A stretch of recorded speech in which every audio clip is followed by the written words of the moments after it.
Today, I want to share with us prophecies. And the prophecies I share, my focus is on Uganda and Kenya. For Uganda, they are in elections, which they actually did yesterday, conducted yesterday. And the saddest part, that's why we are praying for Ugandans, those who are remnants, is that Museveni is holding on to the instruments of leadership. Very sad that he was also, inflicts fear among us Ugandans. When you see military and the police parading the entire nation, showing their might before elections, that actually is meant to really send fears to the electioneering, to those who actually want to vote, to the voters. So he sent a warning that is not a joke. And that is in line with what I told Ugandans, that Museveni will crush you, that Bobby Wine will win these elections, but Museveni is not willing to let go. And Museveni is actually already showed his claws, that is that on the eve of elections, deploying military and the police and their might, traversing the cities of Kampala and the roads in Uganda. You know, it is actually a warning to people: if you don't elect me, you people will crush you. That is not justice. And Museveni is a wicked man. He's a wicked president. And unfortunately, he's not the only one. African presidents are becoming wicked. These are the end times where very few presidents will fear God. Very few presidents will actually have the fear of God. And so for those of us in Uganda, the remnants, because we know we are opening church in Uganda, we have remnants, we have part of us also in Uganda. We'll have opened our church in Uganda sometimes back, and but still we have the plans to open, but we have satellite houses, elements in Uganda. And so we are praying for you. I really feel very pained about, the persecution that one Robert Kyangulanyi has gone through. I mean, it's horrible. Very horrible. And Museveni is a very inhuman president. He's still locking up Besigye in prison, and a man that has a wife, spends in the cold, in the detention for all these months. Museveni and his wife Janet are enjoying themselves in their bedroom. Museveni, you're very wicked. If nobody has ever told you, I tell you this one, someone cut you a clip, you're very wicked, Muse. Very wicked. And God will pay you. Robert Kyangulanyi is one young fellow that God wants him to redeem Uganda. And Museveni is not really letting go. And that's why we should be very concerned, those of us in Uganda. Shop. I hope you have had enough shopping for your house. You've had enough essentials for your house, because the police and military will cause mayhem in Uganda. That is from tomorrow. It will not be good. And it will not be a surprise that Bobby Wine's elections will be contested. Bobby Wine's victory will actually not be allowed. Going by Museveni's dictatorship and dictatorship oppression, he actually switched off, switching off media, switching off internet. And that is actually what Kenyans have been doing. Kenya's electioneering process has taught our neighbors bad manners. Kenya's elections process has actually set a bad precedent for other nations. That we are thieves stealing even elections. We are smarter, even manipulating systems. And Museveni has just learned it from Kenya. Suluhu has not become a Suluhisho in Tanzania.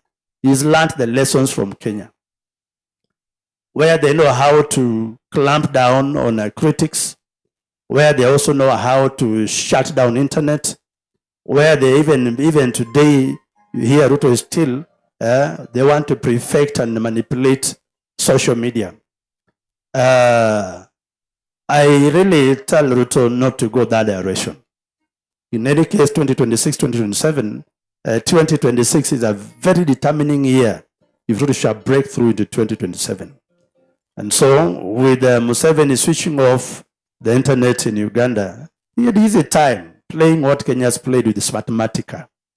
Smartmatica, the very, very Smartmatica, their smartness in manipulating elections is what they have learned to Museveni in Uganda. So when you switch off the internet, what is done in the servers, you don't know. And that's what happened to our Kenyan system. There was actually a downtown actually, that was like, their names, they call them. That means you hang the system, then do all the craftiness you want to do, then have the system get back to in order. They did that in Kenya. Now the same thing is being done in Uganda. That's why God is so shocked. Who is president? Who becomes a leader? Our elections never produces God's will. And that's why you find that there is a blessing in heaven that is not released on the nations, because whoever sits on the throne determines the blessing from God. That's why we only have presidents, or we have captains in the republic who do not qualify God's shamar. Shamar is a Hebrew word for preservation. So we only have people in power who locks out the blessing of God from a nation. The result is nations don't prosper, nations don't grow, destiny of a nation stagnates. And that's why God is interested, and God must have a voice. Who becomes a leader, who becomes a king over a nation? But men in their wickedness, they always want to lock out God from choosing a president or choosing a king. Very bad. Very bad for Uganda. Actually, Uganda is a very poor nation. I happen to be in Uganda and to be in Sudan. I know those places. And Africans, nations like those, they pride, yet there's nothing to pride for. Nations are behind, other nations are ahead. And that's because of our own doings. The clergy in Uganda are instead pampering, they are just pampering Museveni. Church in Uganda just pampers Museveni. No one tells him, you Muse, you are evil, that you are wrong. Then they still go bless him. If I was actually those clergy in Uganda, you just tell him like the way John, Apostle John, faced Herod and told Herod, you, God is against you. So Museveni in his sunset years, a man that is on judgment that may die very soon because of God's judgment, he's still complicating his judgment by doing more wickedness. He's ready to crush, to beat, to kill, to destroy persons so that he remains in power. Well, I wish God will judge you very fast as a prophet. But I pray that God judge you speedily. Started well, finished badly. Started well, finished badly. So it will be bloody in Uganda. Today is actually a Friday. Through Saturday and Sunday to Monday, Ugandans be on a high alert. Go shop and stock your house. Going by what we know, Museveni and his military boys and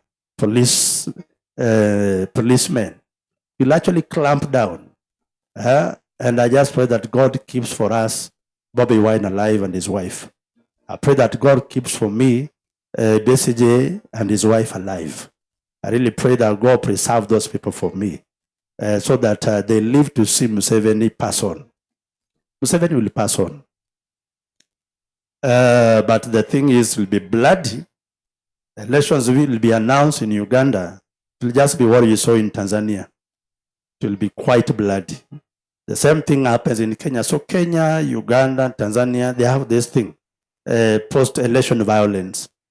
Post-elections violence.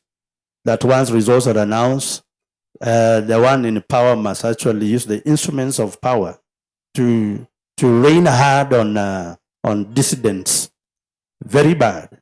But that will tell you that, Uganda will still stagnate. So we are standing in faith with the remnants of God in Uganda. My God shall marry you in Jesus' name. But the thing is, Bobby Wine is winning the elections in Uganda. Question is this: will Museveni accept?